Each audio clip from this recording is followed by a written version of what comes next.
ನಮಸ್ತೆ ಸ್ನೇಹಿತರೆ. ಇಂದು ನಾವು ಬೆಳಗಲ್ ವೀರಣ್ಣನವರ ಬಗ್ಗೆ ತಿಳಿದುಕೊಳ್ಳೋಣ. ತನ್ನ 8ನೇ ವರ್ಷಕ್ಕೆ ತಂದೆಯನ್ನು ಕಳೆದುಕೊಂಡ ಅಲೆಮಾರಿ ಜನಾಂಗಕ್ಕೆ ಸೇರಿದ ಒಬ್ಬ ಹುಡುಗ. ಹೊತ್ತು ಹೊತ್ತಿಗೆ ಊಟ ತಿಂಡಿಗೂ ಒದ್ದಾಡಿ ಕಷ್ಟಪಟ್ಟವನು. ವಯಸ್ಸಿಗೆ ಬಂದು ಸಂಸಾರಸ್ಥನಾದಾಗ ಕುಟುಂಬಕ್ಕೆ ಅನ್ನ ಒದಗಿಸಲು ಹೆಣಗಾಡಿದವನು. ಶಾಲೆಗೆ ಹೋಗದೆ ಓದು ಬರಹ ಕಲಿಯದೇ ಇದ್ದ ಒಬ್ಬ ವ್ಯಕ್ತಿ ಕೇವಲ ತನ್ನ ದೈವದತ್ತ ಕಂಠಸಿರಿ ಹಾಗೂ ಅಭಿನಯ ಪ್ರತಿಭೆಯಿಂದಾಗಿ ಹೊಟ್ಟೆ ತುಂಬಿಸಿಕೊಳ್ಳುತ್ತಾ 10 ಹಲವು ಪ್ರಶಸ್ತಿಗಳಿಗೆ ಪಾತ್ರನಾಗಿ ನಾಡೋಜನಾಗಿದ್ದು ಒಂದು ಪವಾಡವೇ ಎನಿಸಬಹುದು. ಆದರೆ ಅದು ಪವಾಡ ಕಥೆಯಲ್ಲ, ಬದಲಿಗೆ ಪ್ರತಿಭೆ ಮತ್ತು ಪರಿಶ್ರಮಗಳ ಕತೆ, ಬದುಕುವ ಛಲದ ಯೋಗಗಾಥೆ.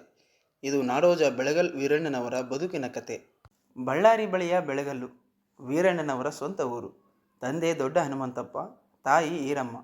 ಅವರು ಹುಟ್ಟಿದ್ದು 1936ನೇ ಇಸವಿ. 12 ಮಕ್ಕಳಲ್ಲಿ ವೀರಣ್ಣನವರು ಮಾತ್ರ ಬದುಕುಳಿದ ಗಂಡು ಮಗು.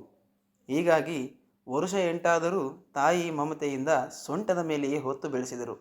ಮಗನ ಮೇಲಿನ ಮುದ್ದು ವೀರಣ್ಣ ಶಾಲೆಯಿಂದ ದೂರ ಉಳಿಯುವಂತೆ ಮಾಡಿತು. ವೀರಣ್ಣನವರಿಗೆ ಹಿರಿಯರಿಂದ ಬಂದ ಆಸ್ತಿ ಏನೂ ಇಲ್ಲ. ಇವರು ಹಿರಿಯರು ತಮ್ಮ ಸಮುದಾಯದವರು ರೂಢಿಸಿಕೊಂಡಿದ್ದ ತೊಗಲು ಬೊಂಬೆಯಾಟದ ಕಲೆಯನ್ನೂ ತಾವು ಕಲಿತಿರಲಿಲ್ಲ. ಕೂಲಿನಾಲಿಯೇ ಅವರ ಜೀವನ ಮಾರ್ಗವಾಗಿತ್ತು. ಆ ಕಲೆಯನ್ನು ಅವಲಂಬಿಸಿದ್ದ ತಮ್ಮ ಜೊತೆಗಾರರ ಪಡುತ್ತಿದ್ದ ಪಾಡು ನೋಡಿ ಈ ಕುಟುಂಬದವರು ಅದಕ್ಕಿಂತ ಕೂಲಿಯೇ ಮೇಲು ಎಂದು ತೀರ್ಮಾನಿಸಿರಬೇಕು. ವೀರಣ್ಣನವರ ತಂದೆ ಹನುಮಂತಪ್ಪ ಅವರಿಗೆ ಮಗನಿಗೆ ಬಯಲಾಟ ಕಲಿಸುವ ಹುಚ್ಚು. ಪಿಟೀಲು ವಾದಕರಾಗಿದ್ದ ಅವರು ಖ್ಯಾತ ರಂಗ ನಟ ನಟಿಯರನ್ನು ಕರೆಸಿ ಬಯಲಾಟ ಆಡಿಸುತ್ತಿದ್ದರು. ಬಯಲಾಟದ ಹುಚ್ಚಿನಿಂದ 22 ಎಕರೆ ಜಮೀನು, ಇದ್ದದ್ದೊಂದು ಮನೆಯನ್ನೂ ಕಳೆದುಕೊಂಡರು. ಆಗ ವೀರಣ್ಣನವರಿಗೆ 6 ವರ್ಷ ವಯಸ್ಸು. ತಂದೆಯ ಪ್ರೇರಣೆಯಂತೆ 6 ವರ್ಷ ಇರುವಾಗಲೇ ಸಖಿ ಪಾತ್ರಕ್ಕೆ ಬಯಲಾಟ ಪ್ರವೇಶಿಸಿದರು. ಇದಾದ 2 ವರ್ಷಗಳಲ್ಲಿ ಅನಾರೋಗ್ಯದಿಂದ ವೀರಣ್ಣನವರ ತಂದೆ ತಾಯಿ ಇಬ್ಬರೂ ತೀರಿಕೊಂಡರು. ಬದುಕಿನ ಅರಿವೇ ಇಲ್ಲದೆ ಬೆಳೆದ ವೀರಣ್ಣನವರು ತಂದೆ ತಾಯಿಯನ್ನು ಕಳೆದುಕೊಂಡು ಅನಾಥರಾದರು. ದೇವರ ಗುಡಿಯಲ್ಲಿ ಭಜನೆ, ಬಯಲಾಟ ಅಭ್ಯಾಸ, ಅವರಿವರು ಕೊಟ್ಟ ಊಟ ಉಪಹಾರ ಸೇವಿಸಿ ಬದುಕು ದೂಡಿದರು. ರಂಗದ ನಂಟು ಬೆಳೆಸಿಕೊಂಡು ಊರೂರು ಸುತ್ತಿದರು. ಭಕ್ತ ಪ್ರಹ್ಲಾದ ನಾಟಕದಲ್ಲಿ ಪ್ರಹ್ಲಾದನ ಪಾತ್ರದ ಮೂಲಕ ರಂಗಭೂಮಿಗೂ ಕಾಲಿಟ್ಟರು. ವೀರಣ್ಣನವರ ಪ್ರತಿಭೆ ಕಂಡು ಯಾರೋ ಒಬ್ಬರು ಗದುಗಿನ ವೀರೇಶ್ವರ ಪುಣ್ಯಾಶ್ರಮಕ್ಕೆ ಸೇರಿಸಿದರು.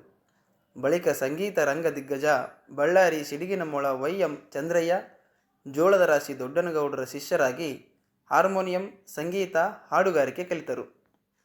ಜೀವನ ನಿರ್ವಹಣೆಗೆ ಗುಬ್ಬಿ ವೀರಣ್ಣ ನಾಟಕ ಕಂಪನಿಗೆ ಸೇರಿದಂತೆ ಅನೇಕ ವೃತ್ತಿ ರಂಗಭೂಮಿ ನಾಟಕಗಳಲ್ಲಿ ಸ್ತ್ರೀ ಪಾತ್ರಧಾರಿಯಾಗಿ, ಖಳನಾಯಕನಾಗಿ, ಹಾಸ್ಯ ಕಲಾವಿದನಾಗಿ ಕೆಲಸ ಮಾಡಿದರು. ರಕ್ತರಾತ್ರಿ ನಾಟಕದಲ್ಲಿ ಶಕುನಿ ಪಾತ್ರ ವೀರಣ್ಣನವರಿಗೆ ದೊಡ್ಡ ಹೆಸರು ತಂದುಕೊಟ್ಟಿತು. ಅವರಂತೆ ಶಕುನಿ ಪಾತ್ರ ನಿರ್ವಹಿಸುವ ಮತ್ತೊಬ್ಬ ಕಲಾವಿದನಿಲ್ಲ ಎಂದೇ ಬಳ್ಳಾರಿಯ ಜನ ಹೇಳುತ್ತಾರೆ. ಬಯಲಾಟ ಕಲಾಕ್ಷೇತ್ರದಲ್ಲೇ ಮುಂದುವರಿಯಬೇಕು ಎಂದುಕೊಂಡಿದ್ದ ವೀರಣ್ಣನವರು ತೊಗಲುಗೊಂಬೆ ಕ್ಷೇತ್ರಕ್ಕೆ ಬಂದಿದ್ದೇ ಆಕಸ್ಮಿಕ. ಒಂದು ದಿನ ಅವರು ಕನ್ನಡ ಸಂಸ್ಕೃತಿ ಇಲಾಖೆ ನಿರ್ದೇಶಕರಾದ ಲೇಖಕ ವಿಜಯ್ ಸಾಸನೂರ್ ಬಳಿ ಹೋಗಿದ್ದೇ ಅವರ ಬದುಕಿಗೊಂದು ತಿರುವು ನೀಡಿದ ಘಟನೆ. ನಾಟಕ ಅವಕಾಶ ಕೊಡಬಹುದು, ಅದರಿಂದ ನಿಮ್ಮ ಸದ್ಯದ ಖರ್ಚಿಗೆ ದುಡ್ಡು ಸಿಕ್ಕೀತು. ನಿಮ್ಮ ಹೆಸರು ಉಳಿಯೋದಿಲ್ಲ. ಅದು ಉಳಿಯಬೇಕಾದರೆ ನಿಮ್ಮ ಜಿಲ್ಲೆಯ, ನಿಮ್ಮ ಜನಾಂಗದ ಗೊಂಬೆ ಆಟ ಕಲಿತು ಪ್ರದರ್ಶನ ಮಾಡು ಎಂದರು. ಹಠ ತೊಟ್ಟು ಅದನ್ನು ಬಲ್ಲವರಿಂದ ಕೆಲವೇ ತಿಂಗಳಲ್ಲಿ ಕಲಿತರು. ಅಷ್ಟೇ ಅಲ್ಲ, ಅನೇಕ ಹೊಸ ಕಥೆಗಳನ್ನು ರಚಿಸಿ ಅದಕ್ಕೆ ಸಂಗೀತ ಕೂಡಿಸಿ ತೊಗಲು ಬೊಂಬೆಗಳನ್ನು ತಯಾರಿಸಿ ಪ್ರದರ್ಶನ ನಡೆಸಿದರು. DHL ನಾಗೇಗೌಡರ ಪರಿಚಯವಿತ್ತು. ಅವರು ಉರಿದುಂಬಿಸಿದರು. ದೆಹಲಿಯಲ್ಲಿ ಕಮಲಾದೇವಿ ಚಟ್ಟೋಪಾಧ್ಯಾಯ ಅಧ್ಯಕ್ಷರಾಗಿದ್ದರು. ಭಾರತೀಯ ಕರಕುಶಲ ಮಂಡಳಿಗೆ ಸಹಾಯಧನಕ್ಕಾಗಿ ಬರೆದರು. ಬೆಂಗಳೂರಿಗೆ ಬಂದಾಗ ಇವರ ತಂಡವನ್ನು ಕರೆಸಿಕೊಂಡು ಪ್ರದರ್ಶನ ನೋಡದೆ ಆಕೆ ನೇರವಾಗಿ 25,000 ರೂಪಾಯಿಗಳನ್ನು DD ಮೂಲಕ ಕಳಿಸಿದರು. ಅದು ಇವರಿಗೆ ಸಿಕ್ಕ ದೊಡ್ಡ ಲಾಭ, ಬೆಂಬಲ. ಅದು 1950ನೇ ಇಸವಿ. ಅಲ್ಲಿಂದ ಶ್ರೀ ವೀರಣ್ಣನವರು ವಿಜಯದ ಯಾತ್ರೆ ಆರಂಭ. ಪ್ರವಾದಿ ಬಸವಣ್ಣನವರು, ಕಿತ್ತೂರು ರಾಣಿ ಚೆನ್ನಮ್ಮ, ಮಹಾತ್ಮ ಗಾಂಧಿ, ಭಾರತ ಸ್ವತಂತ್ರ ಹೋರಾಟಗಾರರು, ಇಂಥ ಹಲವು ಹೊಸ ಗೊಂಬೆಯಾಟ ಪ್ರದರ್ಶನಗಳನ್ನು ವೀರಣ್ಣನವರು ರೂಪಿಸಿ ಪ್ರದರ್ಶಿಸಿದ್ದಾರೆ. ಇವರ ಮಕ್ಕಳೇ ಗೊಂಬೆ ತಯಾರಿಸುವುದನ್ನು, ಹಿಮ್ಮೇಳ ಹಾಕುವುದನ್ನು ಕಲಿತಿದ್ದಾರೆ. ದಿವಂಗತ R ವೆಂಕಟರಮಣನ್ ಅವರು ರಾಷ್ಟ್ರಪತಿಯಾಗಿದ್ದಾಗ ರಾಷ್ಟ್ರಪತಿ ಭವನದಲ್ಲಿ ಇವರ ತಂಡದಿಂದ ಒಂದು ಪ್ರದರ್ಶನ ನಡೆಯಿತು. ಅದನ್ನು ನೋಡಿದ ರಾಷ್ಟ್ರಪತಿ ದಂಪತಿಗಳು, ಇಲ್ಲಿ ಪ್ರವೇಶ ದೊರಕಿಸಿಕೊಂಡು ಪ್ರದರ್ಶನ ನಡೆಸುವುದೇ ಕಷ್ಟ, ಅಂಥದ್ರಲ್ಲಿ ನೀವು ಬಂದು ಇಂಥ ಕಲೆಯನ್ನು ಪ್ರದರ್ಶಿಸಿದ್ದೀರಿ, ತುಂಬ ಅಪರೂಪದ ಕಲೆ, ಇದನ್ನು ಉಳಿಸಿಕೊಳ್ಳಿ ಎಂದು ಹೃತ್ಪೂರ್ವಕವಾಗಿ ನುಡಿದರು. ವೀರಣ್ಣನವರ ಕಲಾ ಪ್ರಯಾಣದಲ್ಲಿ ಇಂಥ ಅನೇಕ ಹೃದಯಸ್ಪರ್ಶಿ ಪ್ರಸಂಗಗಳಿವೆ. 6 ಮಕ್ಕಳ ತಂದೆಯಾದ ಹಣಕಾಸಿನ ದೃಷ್ಟಿಯಿಂದ ತೃಪ್ತರಾಗಿದ್ದ ವೀರಣ್ಣನವರದು ನಿಷ್ಕಲ್ಮಶ ಮನಸ್ಸು.